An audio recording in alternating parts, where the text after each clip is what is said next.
Este é o podcast Fora da Política Não Há Salvação. A versão em áudio do canal do YouTube Fora da Política Não Há Salvação, produzido por mim, o cientista político Cláudio Couto. Olá, este Fora da Política Não Há Salvação tem como convidado o professor Christian Lynch. Ele é professor do Instituto de Estudos Sociais e Políticos, o IESP, da UERJ, a Universidade Estadual do Rio de Janeiro, e também edita a revista Insight Inteligência. Além disso, o Christian ele é um híbrido aí de jurista e cientista político. Ele trabalha nessas duas searas e também desenvolve um trabalho muito próximo da questão da história. Ou seja, o Christian trabalha em uma série de frentes. E dentre outras coisas várias, a gente vai falar de um monte de temas aqui hoje, da política brasileira. Acho que é um tema em particular que ele domina como poucos e tem, inclusive, lidado muito com essa questão, que é o espaço, o lugar, a importância do Rio de Janeiro na política nacional. E quando eu falo do Rio de Janeiro, me refiro, inclusive, especificamente à cidade do Rio de Janeiro. E para entender tudo isso e colocar isso em contexto mais amplo, diante, sobretudo, das confusões que a gente tem visto aí na política carioca e fluminense, eu vou pedir pro Christian começar nos explicando uma coisa. Christian, o que está acontecendo no Rio de Janeiro? Cara, até é difícil explicar, pegar pelo começo o fio, cara, de tão complicado que é. O que está acontecendo no Rio de Janeiro é o seguinte, do ponto de vista mais imediato, você tem uma espécie de rearrumação das forças que se dá debaixo do governo Lula. Foi um período assim, de prosperidade e tal, foi descoberto o pré-sal. Ao mesmo tempo, o PT estava virado para o nacionalismo. São Paulo era governado pelo PSDB. Né? Então, eu acho que o Rio de Janeiro virou uma espécie de um lugar de investimento, de visibilidade do governo federal. Né? E você teve um alinhamento de governantes, coisa muito rara no Rio de Janeiro. Né? Você teve um prefeito, você teve um governador e teve presidente mais ou menos alinhados. Né? E aí você teve uma espécie de uma rearrumação da cidade, das forças políticas em relação ao que havia antes, pelo menos desde o governo Brizola. O que havia era uma espécie de repercussões do governo Brizola em 3, 4 ondas sucessivas. Tá? Era o domínio do PMDB no Rio. O que aconteceu é que a Lava Jato e o impeachment de 16, enfim, o que eu chamo de revolução judiciarista desestabilizou tudo, especialmente no Rio de Janeiro. Porque, como o Rio de Janeiro continua sendo o estado do Rio de Janeiro é uma espécie de estado federal, se eu puder dizer assim, uma mistura de estado comum com o Distrito Federal, porque ele é sede de todas as estatais, enfim. Coisa que a gente vai dizer depois, o Rio tem mais funcionário público federal que Brasília, ou mais funcionário público federal que estadual. Né? Ainda hoje. Até hoje. Então, o que acontece é que o que aconteceu no nível federal implodiu a situação política do Rio de Janeiro. Tá? E acabou colocando o Estado e a cidade no centro do turbilhão que tomou essa política. E não foi à toa que o lugar onde você teve a eleição de um governador mais inesperado, que foi o governador Pretzel, que Deus o tenha, quer dizer, Witzel, que Deus o tenha. Pretzel. Foi no Rio. A instabilidade política do Rio, ela reflete ainda efeitos da Lava Jato, reflete os efeitos da onda bolsonarista de direita, né? E o Rio, sempre na vanguarda, né? Sempre na vanguarda de coisas boas e coisas péssimas para o país, também foi um lugar, né, onde pululam as milícias e um lugar onde pulula o eleitorado evangélico. Tudo isso acabou saindo do Rio. Né? Então, essa é a característica do Rio. Eu acho que é uma coisa de indistinção dos destinos nacionais com os municipais do Rio de Janeiro, que explica esse caos e a gente se meteu, entendeu? E também muita judicialização da política. Tá? Muita interferência da política. Né? É muito esquisito que, faltando 2 meses para a eleição, você tenha... Aí aparece... Não, fulano lança a candidatura, no dia seguinte o juiz manda prender, dá uma liminar, o Ministério Público apresenta denúncia, entendeu? Então é um barata voa. Acho que é um pouco por aí nas explicações mais próximas, por assim dizer. Agora, Tem explicações mais macro, mas quer falar um pouquinho delas? Até porque eu queria, mas vamos falar um pouquinho das mais próximas por enquanto, depois a gente parte para as mais macros. Essa situação, por exemplo, agora, não só do afastamento do governador Witzel, né? O Auschwitz, o Pretzel, como você preferir. Auschwitz é bom. Mas também a prisão do governador Cabral, né? O Pezão, o Garotinho, Garotinha, quer dizer, você tem um monte de gente aí, todo mundo envolvido em rascada. Parece que a última governadora viva, né, que não teve problemas aí é a Benedita. E, ao mesmo tempo, essa confusão que também acontece na disputa na capital, né? Você tem busca e apreensão na casa do Crivella, busca e apreensão na casa do Paes. Ou seja, tá uma situação confusa, né? Como é que a gente entende esse cenário mais próximo também, dentro disso que você falou? Cara, eu acho que tem um problema. O Rio é muito difícil de explicar, porque o Rio é muito pulverizado politicamente. Ele se tornou um lugar muito pulverizado. O PSDB sempre foi fraco no Rio, o PT foi fraco no Rio. Né? A tradição do Rio sempre foi uma espécie de divisão entre classe média e Partido Trabalhador nacionalista. Né? Era decisão entre o DN e PTB. O PTB do Brizola era a continuação do PTB do Getúlio e do Jango. Sim. Isso organizava um pouco a coisa do Rio de Janeiro do ponto de vista da tradição, embora já tivesse decadente. E aí, o que acontece? E do outro lado, o lacerdismo, né? Do outro lado, o lacerdismo que tenta encontrar avatares, né? Avatares. Mas assim, o Rio é um lugar muito complicado pelo seguinte: o primeiro prefeito que o Rio de Janeiro elege é o Saturnino Braga, em 1988. Nunca elegeu prefeito do Rio de Janeiro. É muito difícil tentar entender a situação do Rio de Janeiro sem você conseguir entender que o Rio de Janeiro é a capital do Brasil e que, naquele tempo, os prefeitos eram nomeados.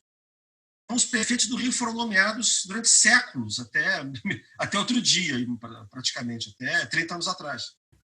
Né? Então, as coisas não funcionam aqui como funcionam em outros lugares. Se você quiser arrumar um paralelo da política carioca com algum lugar do Brasil, o único lugar que se parece é Brasília. O Distrito Federal, que é um lugar do Brasil, se você parar para pensar, onde tem mais governador preso também. Preso, encrencado, em cana, né? Você tem... pelas mesmas razões. Tudo contrário de São Paulo. Assim, os interesses não são organicamente organizados, entendeu? Em relação à sociedade civil? Você não funciona assim. Você tem a tutela do Estado o tempo inteiro, você se habitua à tutela. Aqui no Rio... o governador não manda nada além da polícia, cara. Eu estava te falando, você tem menos funcionário estadual que federal. Então você teve a fusão com o antigo Estado do Rio, quer dizer, do antigo Distrito Federal com o Estado do Rio. Então, isso que eu estava querendo dizer, que você tem umas causas mais remotas, entendeu? E continuam tendo efeitos muito fortes aqui. Então, por exemplo, a gente está falando do Crivella. Aí você tem o problema do Flávio Bolsonaro aqui. Ao mesmo tempo, aí interessa.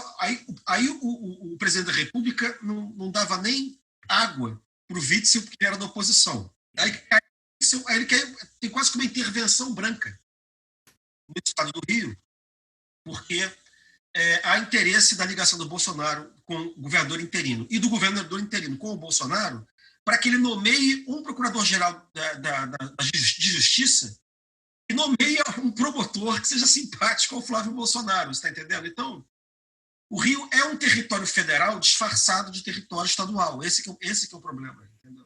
Por isso, a política é incompreensível no Rio, desse tipo de coisa. O Estado do Rio é ingovernável. Eu acho que ele é estruturalmente ingovernável, do ponto de vista político. Agora, na capital, o que aconteceu? Você teve a coisa do Paes, depois você teve a coisa do Crivella. Se você reparar, você tem uma conversão do eleitorado popular, entre aspas, que era getulista, depois virou janguista, depois virou brizolista, vira garotinista, depois ele vai ficando evangélico. Você vê que no garotinho você tem o populismo e você tem o evangelismo já misturados, entendeu? Sim. E aí, no governo, não sei se foi do César Maia, você já começa a ter essa história de que milícia é uma coisa boa. Milícia é a auto-organização da sociedade em sua própria defesa. Mas o próprio César Maia embarcou nisso? Cara, por incrível que pareça, teve um argumento liberal aí. Acho que eles leram muito Harrington, muito entendeu? E acharam que aquilo ali tinha alguma coisa a ver com a Inglaterra do século XVII. entendeu? E não teve. Então, o problema do desgoverno do Rio é que você exporta essas merdas para o resto do país, entendeu? Milícia, você exporta esse tipo de populismo, entendeu? Então, eu acho que isso explica um pouco a situação. Então, barata voa. Agora, eu não acho que o barata voa vai ser igual ao barata voa de 2 anos atrás. Por quê? Porque 2 anos atrás você teve a onda geral de antipolítica, para usar a expressão dos nossos amigos de esquerda. Uhum. Eu posso dizer assim, de rejeição de esquerda e quero um negócio completamente novo. E aí você teve a onda do Bolsonaro e o Witzel foi eleito assim. Pra você ter uma ideia, eu tava com minha família numa churrascaria, vi o resultado, ninguém sabia que era o vencedor. Witzel? Quem é Witzel? No dia, na minha família, ninguém sabia no restaurante que era Witzel. Quer dizer, isso no primeiro turno, né? No primeiro turno. Entendeu? Então, isso não tem como acontecer de novo, porque eu acho que já consolidou. As eleições municipais acho que vão ter menos interferência do governo federal. Eleições municipais não costumam ser tão politizadas. Tá? Então, o Crivella está muito mal avaliado. E o Paes é um cara muito pragmático. Muito pragmático. Sempre foi um cara muito pragmático, mudou de partido várias vezes. E aquele do carioca da gema, conhece o Rio de cor. Ele gosta de fazer esse gênero. Então, pro Bolsonaro, eu acho que tanto faz ser o Crivella ou ser o Paes, entendeu? Então, como os dois estão queimados, eu acho que pode acabar dando Paes. Mas tanto faz para ele por quê? Porque ele não vê nenhum deles como concorrente, é isso? Cara, no Rio funciona assim. É como era antigamente, quando o Rio era capital. Ou você é prefeito do Distrito Federal, ele tem que ficar alinhado, puxando o saco do presidente, ou você usa o Rio como plataforma para virar presidente. Era o Garotinho, Lacerda, Brizola, e esses caras são maltratados pelo governo federal. Ou você tem um tipo de prefeito, o governador, que é o contrário, que é o lambibota, que é completamente alinhado ao governo federal, como eram os prefeitos do Distrito Federal, quando o Rio era capital. E depois alguns governadores da Guanabara, entendeu? Que é o Alencar, que é Eduardo Paes, que foi Cabral, que é outro tipo de postura. Só existem essas duas posturas, né, aqui no Rio. Agora, interessante isso aí, né? Porque estou pensando, os filhos do Bolsonaro, 01 e 02, né? Flávio e Carlos, foram para o Republicanos, partido do Crivella.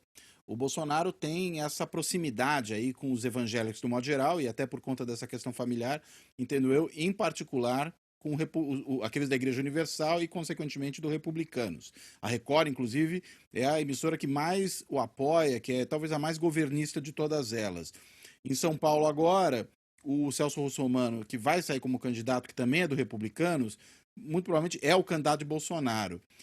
Para ele não interessa que o Crivella seja o vencedor? Ou ele tem como não apoiar o Crivella nesse contexto? Ele tem como não apoiar o Crivella, sim. Porque o Crivella, ele é um... Tudo bem. É o seguinte, ele já tem o apoio da Record. Se ele não der o apoio direto da Record, a Record não vai tirar o apoio dele. Não vai estar com ele. Então ele não precisa comprar esse custo. Segundo lugar, o Crivella está sujo na praça. Tem escândalos de corrupção a não poder mais que estão sendo explorados muito bem pela imprensa liberal, que no Rio é representada pelo Globo. Tá? Pelas organizações Globo. Então, ele é muito impopular. A administração Crivella é uma catástrofe, não só pela conjuntura de depressão econômica, mas uma catástrofe gerencial, uma catástrofe de tudo. Eu acredito, inclusive, que o Crivella se candidata para ter visibilidade, não para ganhar a eleição. Ele não queria ganhar a eleição, inclusive, eu acho. O cálculo original não era esse. Tá? E, ao mesmo tempo, o apoio do filho vai associar a corrupção do filho com a corrupção do Crivella. Então, eu não sei, eu acho que não é interessante para o presidente se meter nessa eleição. Entendeu? Eu acho que ele só tem custo e não tem retorno para isso. No fim das contas, se ganha o Crivella, ganha o Paes, os dois vão governar com o Bolsonaro. Os dois vão atrás do apoio do Bolsonaro. Tá? Então, eu acho que ele não vai se meter. Tá. Esse negócio não tem razão racional política para se meter nisso. Tá? Ele diz, mas pode ter aí um azarão, uma zebra, não sei o quê. Eu acho que zebra já era. Zebra ela estava lá atrás. Agora, você mencionou agora há pouco a Revolução Judiciarista. Eu quero daqui a pouco falar um pouco mais dela, mas para a gente ainda falar mais da questão do Rio de Janeiro. Nós vimos recentemente que uma das decisões importantes no bojo dessa Revolução Judiciarista, uma das mais recentes, foi a adesão do juiz Marcelo Bretas na Lava Jato do Rio de Janeiro. Ao mesmo tempo, a gente vê o Bolsonaro às turras com a Lava Jato em Curitiba, em São Paulo, com o Moro, enfim, o PGR, que é um aliado do Bolsonaro, se é que aliado é um termo suficiente para apontar a tamanha proximidade que existe ali. Né? Eu diria que é quase um serviçal de Bolsonaro. É isso. Né? Atacando a Lava Jato, atacando a própria independência do Ministério Público. Mas, enfim, aí a gente vê o lavajatismo no Rio de Janeiro com Bretas na ativa. Né? E na ativa investindo contra quem? Contra adversários de Bolsonaro no Rio de Janeiro. Ou estou enganado? Ou seja, a gente pode falar que talvez essa Revolução Judiciarista tenha um lavajatismo hoje que ainda é bolsonarista e outro que não é mais? Eu diria, em primeiro lugar, o seguinte: a Revolução Judicialista já acabou. Muito tempo. Ela acabou o tempo do Temer. O Temer desarmou o judiciarismo. Ele era um cara inteligente, conhece direito. Ele começou a desarmar, fez aliança com o Gilmar, fez aliança com o Toffoli, começou a desarmar aquilo ali, nomeou a Dodge. Sem o Janot, não tinha como levar aquilo adiante. Enfim. Explica um pouquinho, então, o que é a Revolução Judiciarista, por que ela foi desarmada com o Temer. Acho que é legal, então, dar esse passinho atrás, né? Não, é o seguinte: o judiciarismo que eu chamo é uma ideologia liberal projetada no mundo do direito, segundo a qual os atores do mundo do direito seriam os salvadores da República, democracia liberal. Né? Então você tem uma coisa de república, moralidade, acabar com o patrimonialismo, tá? E você tem a coisa do Estado de Direito, né? Que o Brasil é um lugar fraco, patrimonial, a sociedade civil é fraca, então alguém tem que proteger a sociedade civil. Então apareceram os tenentes togados, que eu chamo, e começaram a revolução judiciarista. É um novo tenentismo. Dallagnol, Sérgio Moro, exemplo dessa história do tipo, assim, se o regime não se regenera, vamos derrubá-lo. Antes era com metralha, mas agora é com sentença, delação premiada, vazamento, diabo 4. E eles derrubaram o regime. Mas, como naquele tempo, os liberais esquentaram a cama para os reacionários deitarem, ou para os autoritários, né, que é o destino do liberalismo brasileiro sempre que ele recorre a algum expediente fora da caixinha, algum expediente heterodoxo. Que não é muito liberal, inclusive, diga-se de passagem, né? Mas no Brasil é o seguinte, assim, cada liberalismo tem um arquétipo, em cada lugar ele é diferente. Então eu não... Tem gente que fala o liberalismo no Brasil não existe. Então o liberalismo não é nenhum. Sim, claro. Que nem socialismo, né? Hã? Que nem socialismo, né? E conservadorismo também. Conservadorismo também. Tem vários tipos e tal. Por exemplo, assim, mas isso... Tem gente que olha para o governo Bolsonaro, mas isso não parece com Burke. E quem disse que Burke é conservador? Para mim, Burke é liberal. Já começa aí. Eu também acho. Então, quer dizer, ele está num momento conservador, o Burke, né? Ele tem um momento liberal e conservador. Ele modula. O liberal modula. Depende de onde vem o perigo. Se vem da esquerda ou vem da direita. Eu pensei mais esse iliberalismo deles, aí que eu estava querendo chegar, um pouco por conta desse desapreço pelo devido processo, né, pelas medidas... Não, mas é que tá. Em épocas críticas, os meios justificam os fins. Não, o contrário. Os fins justificam os meios. Você para e pensa o seguinte, por exemplo, você viu com o Rui Barbosa acha que o reinado da Princesa Isabel vai ser um horror, aí embarca no golpe. E sempre a ideia de uma boa ditadura que vai liberalizar o país de verdade, entendeu?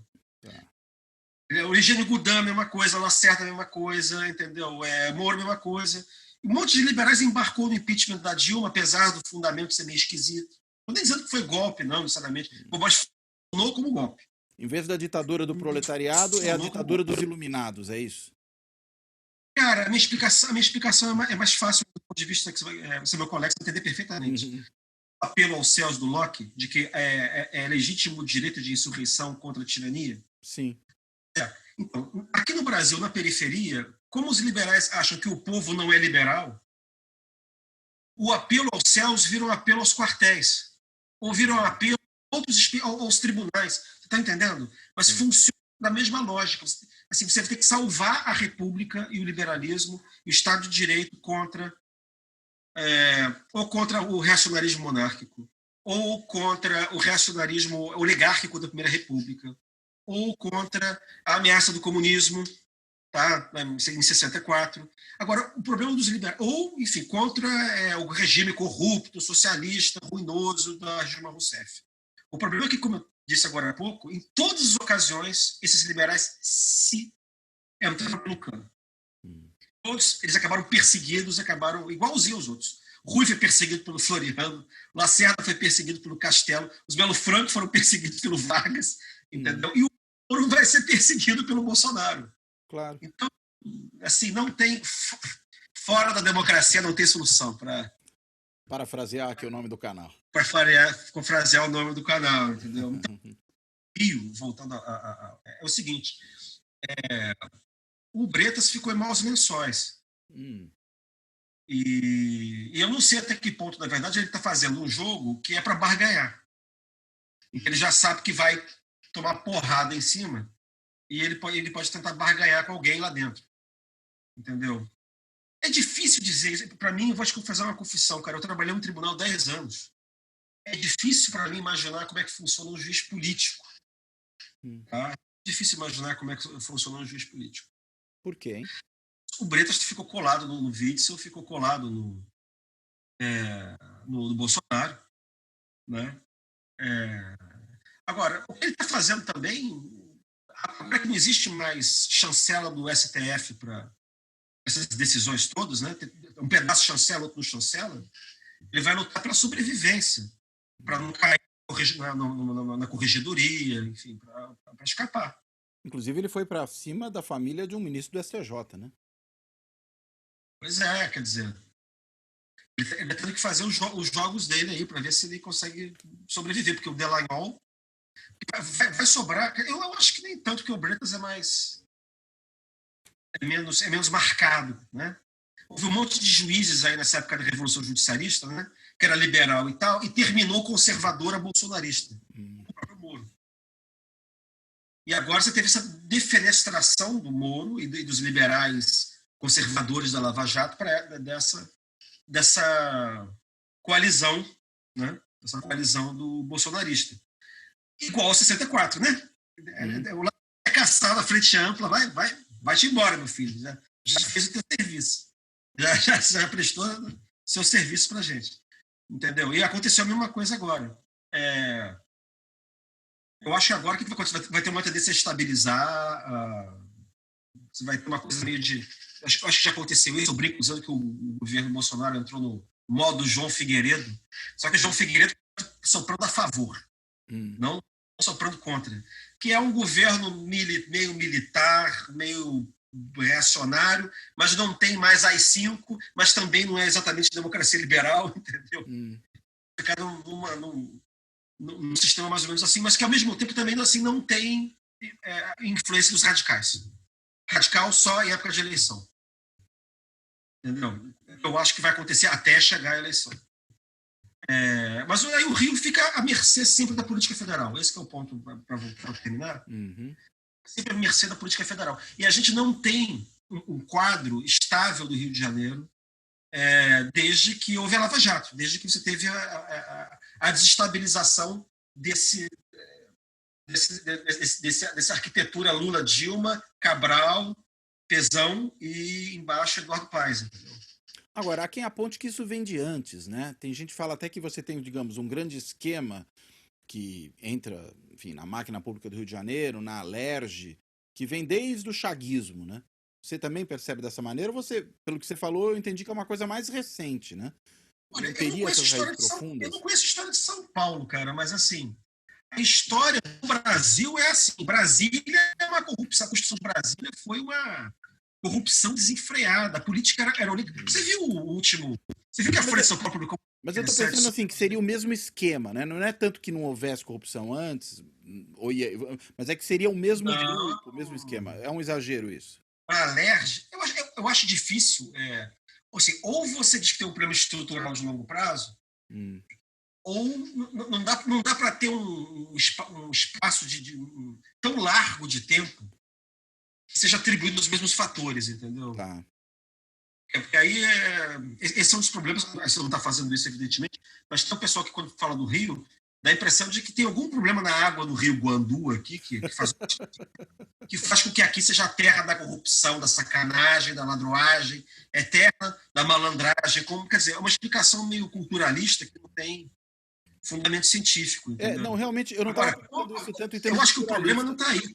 Eu estava pensando muito mais no sentido de se não é uma máquina que se estruturou e que, vamos dizer, consegue ter entrada no Estado ao longo de muito tempo, entendeu? Um grupo bem organizado. Mas eu acho que essa máquina varia muito com o tempo e com os personagens. A impressão que me dá, a pergunta é a seguinte: por que essa máquina não é desmontada? Porque você tem políticos de diversos partidos. Isso é um terreno do poder. Você tem PDS, você tem PDT, você tem PDB, você tem muita gente assim. Quando eu falo que o Rio tem um problema estrutural, é porque ele é a prova de ideologias e ele é a prova de pessoas que estejam no governo. Você vai perguntar, então por que isso não se desmonta? Isso não se desmonta porque existe uma cultura política aqui que não olha para a LERJ, não olha para o Estado. Esse que é o ponto. A gente olha para o município, assim, a capital só olha para o município e para o governo federal. Volta à centralidade da cidade do Rio de Janeiro. Isso. E quem olha para o Estado é o antigo Estado do Rio, capital Niterói. O interior do Estado olha para o governador e para o... Entendeu? Interessante. Então, a imprensa no Rio, ela não cobre a LERJ. Ela cobre mais o Câmara dos Vereadores e a Câmara dos Deputados e o Senado do que a Assembleia Legislativa. Você entendeu? Então, você consegue ter um esquema que vai se perpetuando ali e vai ficando. Porque ninguém... A opinião pública, a sociedade civil do Rio de Janeiro é diferente. Por isso que eu digo assim, ela é muito mais parecida com o do Distrito Federal do que o de São Paulo, de Minas, ou do Rio Grande do Sul, ou de Pernambuco, entendeu? Ou seja, você juntou duas coisas que, na realidade, permaneceram apartadas em boa medida, né? E uma acaba não sendo tão visível. Não, Pedro, isso é completamente apartado. Assim. Eu sei que isso é impressionismo, mas eu fui professor da Universidade Federal Fluminense. A Fluminense, ao contrário do que alguém que não é do Rio pode imaginar, não fica no Rio. Ela fica em Niterói. Porque Niterói era a capital do Estado do Rio. Sim. Do Rio. Então, essa universidade era a federal do antigo Estado do Rio. Isso que você chama de UFRJ era a Universidade do Brasil, que era a Universidade do Distrito Federal. Sim. Então a sede da Academia Fluminense de Letras é em Niterói, não é no Rio. Interessante isso. Por exemplo, entendeu? A sede da Academia Brasileira de Letras é no Rio, não é em Brasília. Então é uma confusão. E que explica muito, hein? Porque aí você começa a visualizar essas duas trajetórias separadas, né? E que, de alguma maneira, permanecem depois, né? Então eu estou contando essa história para você porque os alunos que vinham do interior do Estado do Rio, quer dizer, o interior que eu estou falando aí é de Rio Claro, de Três Rios, de Campos, eles preferiam mandar os filhos para Niterói, eles não mandam para o Rio, a capital. Porque eles acham o Rio muito... Não é só perigoso do ponto de vista de segurança. De uma perdição. Também é muito exagerado. Tá? Mas é porque é um lugar assim, tem uma espécie de Babilônia. Isso, entendeu? a perdição. É um lugar que tem, sei lá, você tem muitos crimes e pecados que podem atrair as pessoas, pode beber muito. E aí Niterói é um lugar que tem mais a cara do interior, entendeu? Tá. Enfim, isso é o Estado do Rio. O Estado do Rio é um Estado monstruoso. E foi inventado pela ditadura militar para atender, tipo Transamazônica, para atender desígnios do Geisel e do Golbery. Você juntou o antigo Distrito Federal, chamado Guanabara, com o antigo Estado do Rio, e o Geisel não chamou plebiscito. E ele deu uma entrevista para o CEPEDOC e disse o seguinte: eu não ia chamar plebiscito, eu não ia mudar de opinião. Ele queria montar um Estado, ele disse que para fazer frente a São Paulo. Lembra que São Paulo é 30 anos, São Paulo é revolucionarista, né? São Paulo é um Estado poderoso. Aí eles queriam criar, em contraste a São Paulo, um Estado estatal, um Estado poderoso e forte, com Petrobras, com BNDES, com todas as estatais aqui, com energia nuclear, né? Angra dos Reis. Eles queriam criar um Estado com só que estatal. São Paulo era privado e o Rio ia ser estatal. Isso, para equilibrar a federação. Quer dizer, era uma estratégia geopolítica. Interessante. Ao mesmo tempo, eles tinham consolidado Brasília. o regime militar, Brasília tinha acabado. A capital tinha voltado para o Rio. O Jango já estava 8 meses no Rio, quando teve o golpe militar. Entendeu? E o Congresso já estava fazendo plano para voltar para o Rio também. Então, é o regime militar que consolida Brasília. O monumento lá do JK não era o JK, devia ser do Médici, porque o Médici é que consolida. Os ministérios, então eu vou explicar, os ministérios só se mudam para Brasília na década de 70. Eles continuam no Rio. Tanto que o AI-5 é assinado no Rio. Não sei se você lembra, mas o AI-5 é assinado no Rio, não é assinado em Brasília. Isso eu não me lembrava, não. Lembra que foi no Palácio das Laranjeiras. Pega a foto, lembra? Só tem móvel antigo, lembra? Só tem móvel. Não me lembrava mesmo desse negócio. É claro, você não era nascido, mas. Não me lembrava de, inclusive, ter estudado isso, né? Mas se você pegar a foto do AI-5, é uma coisa antiga num prédio velho. O prédio velho é o Palácio das Laranjeiras, entendeu? Você tem uma ideia? A sede do governo do Rio é federal. Tá. O Palácio Guanabara é federal. Ainda hoje. O Palácio das Laranjeiras é federal. O Palácio Tiradentes é emprestado da Câmara dos Deputados. Fantástico. Quer dizer, é um Estado. E aí que está. Aí da fusão data esse declínio, esse esvaziamento do Rio, que todo mundo fica falando, entendeu? Que ninguém entende, vem da época da fusão. Você tem causas mais profundas dessa situação toda e tem causas mais próximas, mas eu não consigo separar as causas mais próximas das causas mais remotas, entendeu? Eu acho que a política do Rio vai ser inviável. A política do Rio é uma gambiarra. Por causa desse Frankenstein. É um Frankenstein. O Estado é um Frankenstein. É um minotauro. Tem cabeça de uma coisa e corpo de outra. É como se você juntasse... É difícil fazer a comparação. É como se juntasse... São Paulo fosse... né? São Paulo com Espírito Santo. Espírito Santo. Você tem que imaginar alguma coisa assim, entendeu? Ou, para voltar, por exemplo, do atual Distrito Federal, é como se tirasse a capital de Brasília, levasse para outro lugar e Brasília ficasse capital de Goiás. Entendeu? É como se fosse isso. Brasília ia morrer em 10 minutos, né? É isso que eu estava querendo dizer. Não é o caso do Rio, que era uma cidade grande e tal, economia. O quantitativo de funcionário do Rio de Janeiro em relação a São Paulo é mais ou menos o mesmo. Tem 2% de diferença de peso do setor público. Só que em São Paulo todo mundo é do setor estadual. No Rio, como é quase municipal, né? Federal. É setor federal. Sim. Não. Hoje em São Paulo, ou estadual ou municipal, né? Enquanto que no Rio você tem essa mistura com os federais. É federal. No Rio, cara, a União é detentora de metade da cidade. Ela é dona de metade da cidade. Dona do Porto, dona da Floresta da Tijuca, é dona do Cristo Redentor. Ela é dona de tudo. Não tem saída para isso? Cara, saída tem. A saída é desfazer o que a ditadura fez. Mas dá para botar o gênio de volta na lâmpada? A minha dúvida é, uma coisa não deveria ter feito, eu concordo. Agora, outra coisa é, dá para voltar atrás? Ou voltar atrás também, você acha viável essa volta? Eu não acho que é voltar atrás. O problema é o seguinte, se você olhar que o município do Rio de Janeiro tem mais funcionário federal que Brasília. Funcionário federal que estadual. Aqui, 1/3 da administração federal está no Rio. Ainda. 1/3 da administração está aqui no Rio. Sempre que você tem os eventos, o governo federal continua usando o Rio como capital do Brasil. Eco 92, Olimpíada, todos os eventos internacionais são todos no Rio. O Papa vem, é tudo no Rio, que Brasília não segura.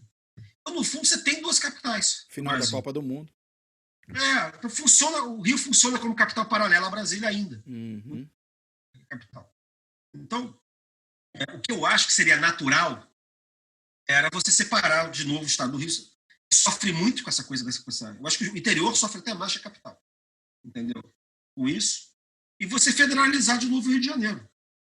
Entendeu? Eu não sei bem em que formato. Se o Rio tivesse ficado como Salvador, onde não tem praticamente nenhum órgão federal mais em Salvador. Salvador não tem nada. Salvador hoje tem menos órgão federal que Recife. Tá? Eu não estaria dizendo isso. Que aí você tem que aprender a virar capital do Estado, entendeu? Mas o Rio não consegue virar capital do Estado. A gente tem uma cultura política de capital, que é no Rio, você fica discutindo só política federal, não discute política local, né? Porque você tem também uma estrutura toda da União que está no Rio. Então, isso é incompatível com o modelo jurídico de Estado-membro da Federação. Isso não funciona. Então, o ideal era deixar o estado do Rio voltar a ser o que era e federalizar o Rio. Não sei em que formato. Pode ser um formato sui generis, capital federal não, é capital nacional, cidade federal. Aí você tem os exemplos aí. Na Alemanha, por exemplo, Bonn virou cidade federal. 1/3 dos ministérios ficou em Bonn. E recebeu uma indenização. Teve. O Rio foi tchau e benção. Tá? A África do Sul tem 3 capitais. Tem um monte de lugar do mundo, tem 3 capitais. O Chile tem 2 capitais. A Rússia, agora São Petersburgo também é cidade federal, como Moscou, entendeu? A China está fazendo segunda capital, o Egito está fazendo segunda capital. Tem um monte de lugar do mundo, tem 2 capitais, entendeu? Você reconhecia logo que esse lugar aqui é a segunda capital do Brasil e acabava com esse negócio. Entendeu? Agora, isso que eu acho que seria natural. Quais as implicações disso na prática? Só para entender como é que você imagina essa mudança. Aliás, tem uma PEC, já foi proposta para isso. Para transformar o Rio em segunda capital. Foi proposta há uns 2 meses atrás, acho. Entendeu? Mas isso ficava assim. E aí concede autonomia da cidade claramente em relação ao Estado, né? Sim, assim, a Guanabara era um estado, era um estado-cidade, uma cidade-estado, Guanabara. A Constituição de 46 dizia o seguinte, que o Brasil ia fazer uma capital no interior e o antigo Distrito Federal ia virar um estado com o nome de Guanabara. Aconteceu. Aí, quando veio o regime militar, eles derrubaram a Constituição de 67, consolidaram Brasília e juntaram o estado do Rio com a Guanabara. Acabaram com a Guanabara. E criou esse problema com o Rio de Janeiro. O que eu acho que podia fazer era retornar ao status quo. Não fazer Guanabara, porque eu acho que o problema do Rio é que o Rio é visceralmente ligado com o governo federal.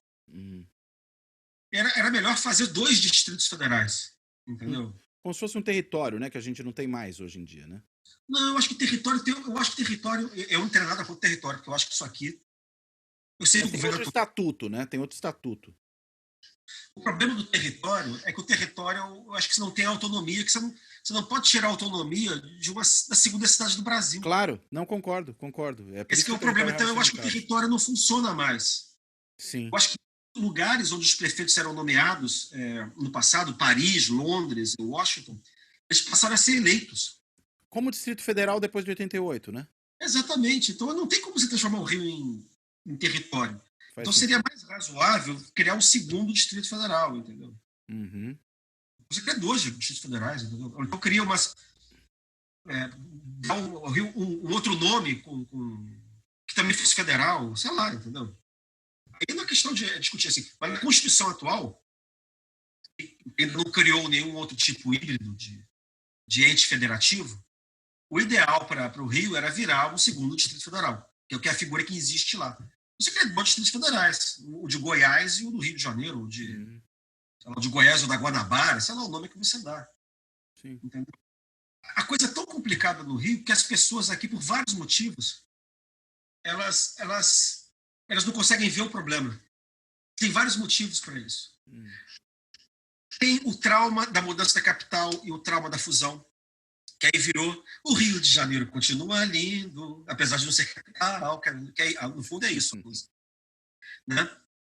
Tem uma coisa cega, você confunde a cidade com o cenário em que a cidade está.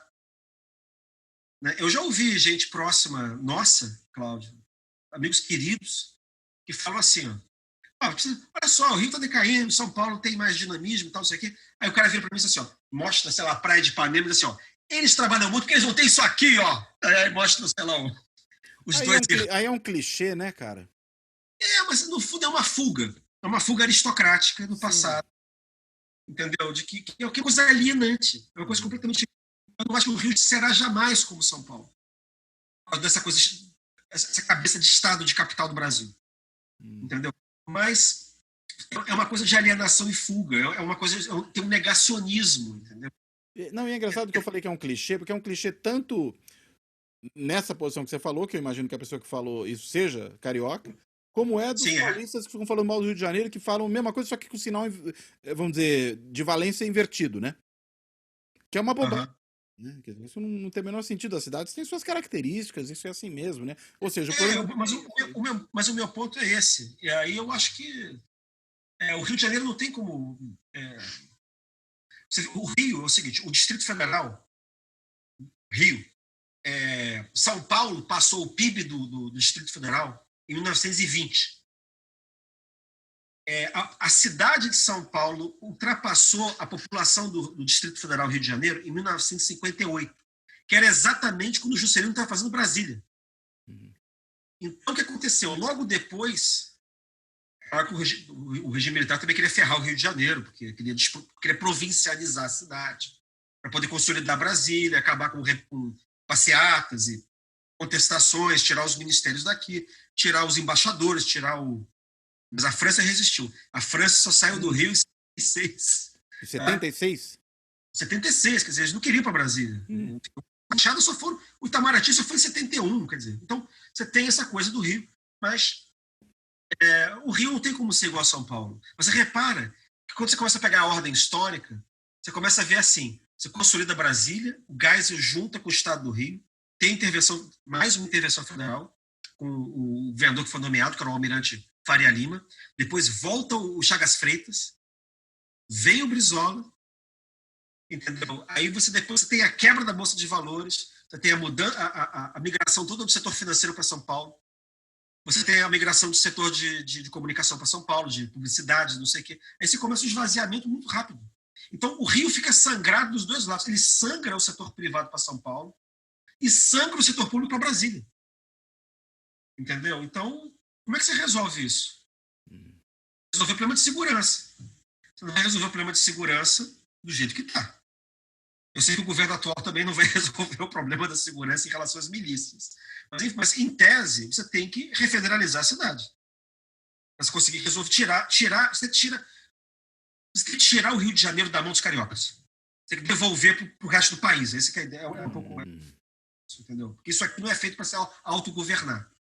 E se você fizer isso, você pode ter uma possibilidade de solução.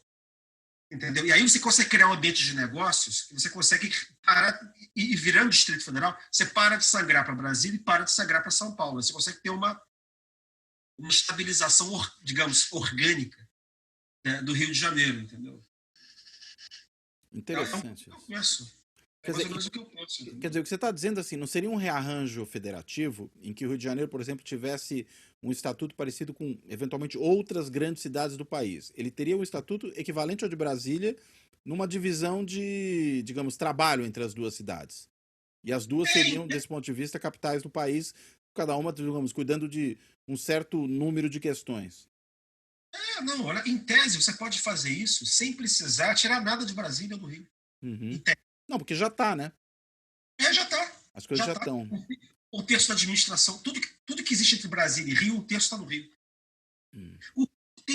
Todos os ministérios estão no Rio, aí dos prédios. O Itamaraty no Rio, o Ministério da Fazenda, o Ministério do Trabalho, o Ministério da Educação e Cultura. 2/3 do Ministério da Cultura no Rio. Funarte, Casa Rui, a Casa da Moeda no Rio, o Arquivo Nacional é no Rio, é tudo no Rio. A Biblioteca Nacional, os museus, todos os nacionais são todos no Rio. Então o Rio continuou sendo capital. É isso que eu estou querendo dizer em vários aspectos. BNDES ainda está aí, né? BNDES está aqui, Petrobras está aqui. A quantidade, eu tenho uma tabela desse troço. São assim, um terço de tudo que está no Rio, Brasília, um terço está no Rio. Você tem uma ideia? O Ministério da Saúde tem um setor, tem um departamento sobre a cuidar dos hospitais federais do Rio. O Rio tem muito mais hospital federal que Brasília. Fiocruz é no Rio, entendeu? A quantidade é inacreditável. O Guedes vem para o Rio na quinta de noite e despacha com os órgãos do Ministério da Fazenda no Rio na sexta. O gabinete dele do Ministério da Fazenda do Rio foi construído pelo Getúlio. Fantástico. A sede da Marinha no Rio. A cidade que mais tem militar na América do Sul. Mas aí também convenhamos, né? Não dá para ter sede da Marinha em Brasília, né? O Paranoácia é um lugar lindo para ter a sede da esquadra brasileira. Entendeu? Nem em Belo Horizonte seria possível também. Mas enfim, você tem esses problemas. O problema que eu acho que é um problema de ciência política, um problema de gestão. Claro. Você não consegue gerir essa cidade e esse estado do jeito que eles são. Senão você não explica por que parece um problema que é insolúvel, entendeu? Isso dá origem a essas explicações culturalistas de péssima categoria, De que aí o carioca é malandro, é vagabundo, não sabe votar, que se vire. Outro dia eu entrei no Twitter e fiquei conversando com um cara. Eu já não faço isso não, tá? Isso não Sou faz bem para a bonzinho, não. saúde, não. Não faz bem, mas eu tive um cara, apareceu um hater ali que não é, mas era um hater que conversava. Eu estava interessado em saber os argumentos dele. Também depois no final saber onde é que ele ia chegar, de onde é que ele era e qual era o perfil. Aí foi uma argumentação. Aí eu fiquei 3 dias conversando com ele. Pá. No final, o cara bolsonarista é catarinense, mora no interior de São Paulo, morou no Rio, odeia o Rio, entendeu? Que é essa coisa do Rio, lugar de malandro, vagabundo, Santa Catarina que é progressista. Mas até ele chegar lá, teve uma argumentação mais ou menos racional, entendeu? Mas foi engraçado. Mas no final, você cai nessa história de que o Rio é malandro, é vagabundo, é surfista, traficante, não sei o que. Assim, por isso que eu brinco. Jogaram alguma coisa na água do Guandu. Que não foi só merda. Porque entendeu? Recentemente jogaram mesmo, né? Mas é diferente, né? Você está falando de outra coisa, né? E aí ninguém sabe votar, todo mundo é vagabundo, todo mundo é prostituto, todo mundo está entendendo. É isso que eu tô falando. Claro. Não, isso faz muito sentido. E é por isso que eu tenho falado essas coisas, discutindo o problema do Rio, que o problema do Rio não é eleger A, B, C e D. O problema do Rio é você desfazer o que a ditadura fez, entendeu? Essa transamazônica federativa aqui, que é o estado do Rio, entendeu? Uma vez eu escrevi um artigo no jornal que era assim: a única solução para os problemas fluminenses é acabar com o estado do Rio. Entendeu? Ou seja, recriar a capital na cidade do Rio de Janeiro, né? Que no fim é o outro lado dessa coisa, né? Federalizar a cidade e deixar o estado do Rio. Agora, o estado do Rio. Hoje tem um olho grande, ao que tudo indica, e por razões acho que várias, da família Bolsonaro para o Rio de Janeiro. Mas eu percebo que é mais para o estado do que para a cidade, né? E talvez essa interferência na política local, claro, passa também pela investigação sobre a família, mas eu acho que passa também pela expectativa de ampliar o seu poder para além do que se tem hoje, né? Inclusive no nível, vamos dizer, regional, aonde a família se criou politicamente. Né? Você enxerga isso? O lugar mais fácil e necessário para a família Bolsonaro se consolidar são nas cidades federais, Brasília e Rio. Você vê que o governador do Distrito Federal já está assim, ó. Né? Por quê, hein? Parece o prefeito do Distrito Federal no tempo do Estado Novo. É isso. Entendeu? Quer dizer, isso é a partir do poder da presidência, você está querendo dizer? É isso. A proximidade do governador do Distrito Federal atual com o Bolsonaro já é próxima. Ele precisa também ter o poder na base dele. Porque você repara, já foi da Lava Jato antes, agora de corrupção no Rio. Corrupção no Rio Cabral, ela vem via Petrobras. De novo, ela vem de Brasília. Ela não é um problema do Estado do Rio, ela é um prolongamento do problema de Brasília, por causa dessa dimensão federal do Rio. E no caso da família Bolsonaro, é a mesma coisa, porque isso afeta os órgãos federais do Rio.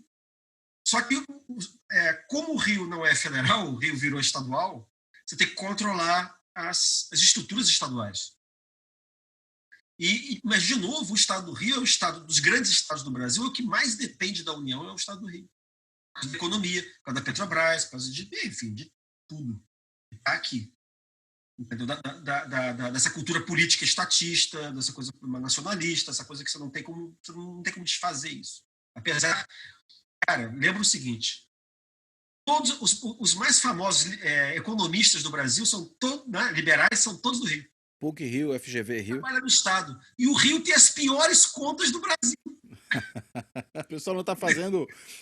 Bem, aquela velha história, né? Casa de Ferreira, espeto de pau, o santo de casa não faz milagre. Você pode escolher aí qual que você quer. Não, sabe por quê? Porque eles vão correndo trabalhar no BNDES ou vão no Banco Central. Sim, não ficam cuidando do Estado, né? Não, é exatamente. O Estado que se dane. O Estado não tem nenhuma importância. É isso que eu tô querendo chamar a atenção. Estão voltados para outro lugar, né? Você não tem essa coisa de... Eu conheci um deputado federal de São Paulo, um garoto bom, e aí ele mora no Morumbi, a base dele é no interior de São Paulo, e ele cultiva essa coisa, não, tem um pessoal lá, pereré, eu vou fazer isso. Quer dizer, ele está em Brasília, mas ele está pensando no público dele no interior do estado, lá, que já é sucessor do cara que foi deputado antes dele e tal. Isso no Rio não existe. Não, no Rio você tem o contrário. Você tem um vereador que não sai de Brasília. Não, a cabeça é sempre em Brasília. Porque Sim. a quantidade de cargo federal no Rio é imensa, entendeu? Então, Sim. isso aqui, enquanto você não desfazer esse negócio, isso aqui não vai andar nunca. Entendeu? Não vai andar nunca. Ou seja, agora, o que eu quero só é que, como carioca, aliás, como guanabara, o que eu só quero é que entendam essa situação do Rio e não achem que enterraram uma caveira de burro embaixo do Maracanã. Que é um problema assim, sei lá, tem uma nuvem preta no Rio, tem algum problema no Rio que faz com que ele tenha esse azar, esses aspectos negativos, entendeu? Isso, na verdade, é um problema político. Não é um problema econômico, é um problema de estrutura política. E que isso tem a ver com a história, isso tem a ver com a formação do local, entendeu? Tem a ver com decisões sempre são decisões federais que jogam o Rio para cima ou para baixo. E que a cidade ela é uma capital, continua sendo capital. Esse que é o meu ponto. Aqui em Salvador, continua sendo capital. E você não consegue entender a política do Rio de Janeiro se você não entender isso. Esse que é o meu ponto. Muito interessante isso, quer dizer, porque realmente a gente raramente olha para o Rio, quem não está no Rio, pensando nesses termos, né? Porque olha e fala, é um estado como todos os outros, né? O que você está mostrando é que Tem tem nada a ver. particularidades, né? E essa particularidade tem a ver com a história e com o desenho institucional e com aquilo que a história deixa de permanência, né? Exatamente. O estado do Rio ele é um monstro. Ele não tem nada a ver com os outros estados do Brasil. Eu escrevi 2 artigos falando disso, com dados, com estatística, com gráfico, comparando com Minas, com São Paulo, com outros estados, entendeu? O perfil do estado do Rio é igual ao perfil do Distrito Federal.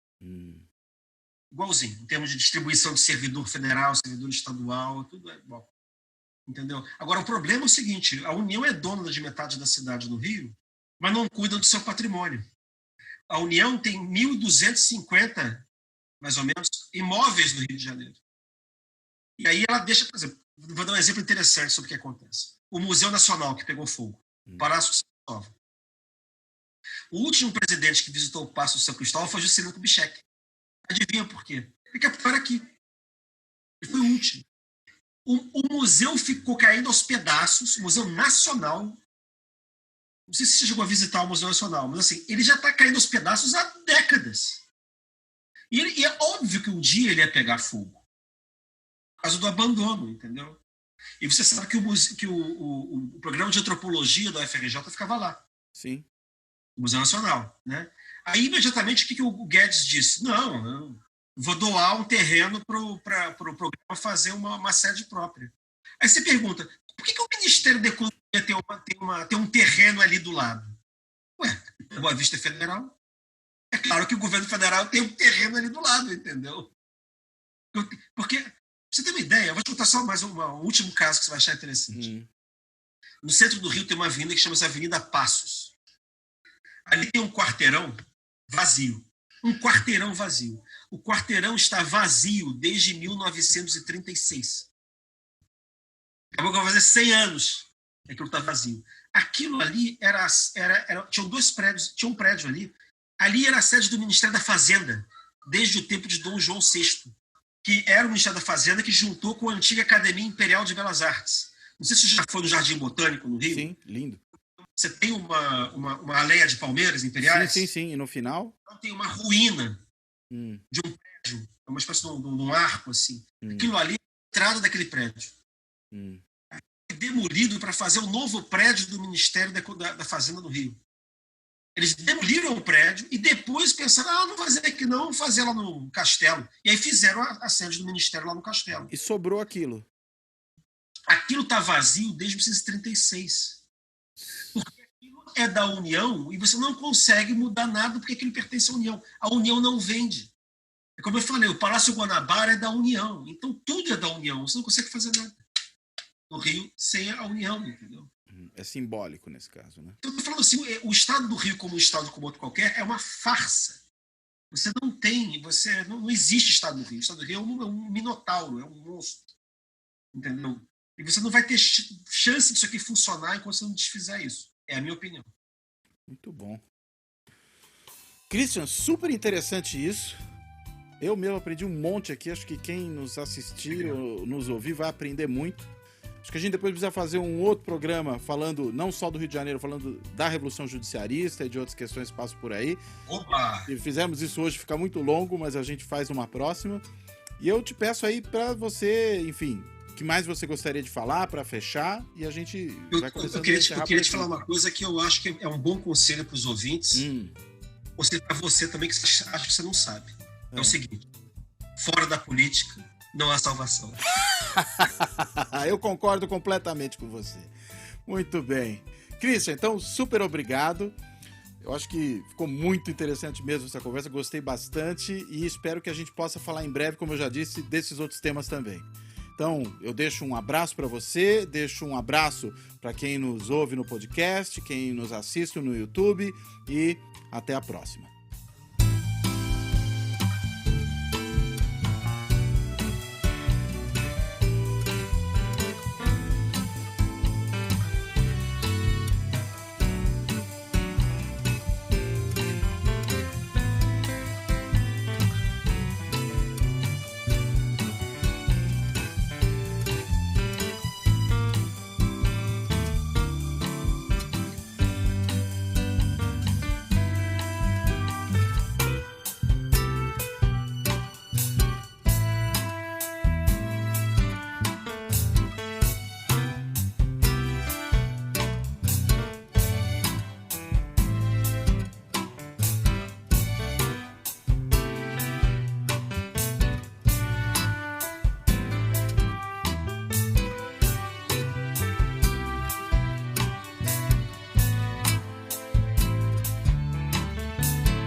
Fora da política, não há salvação.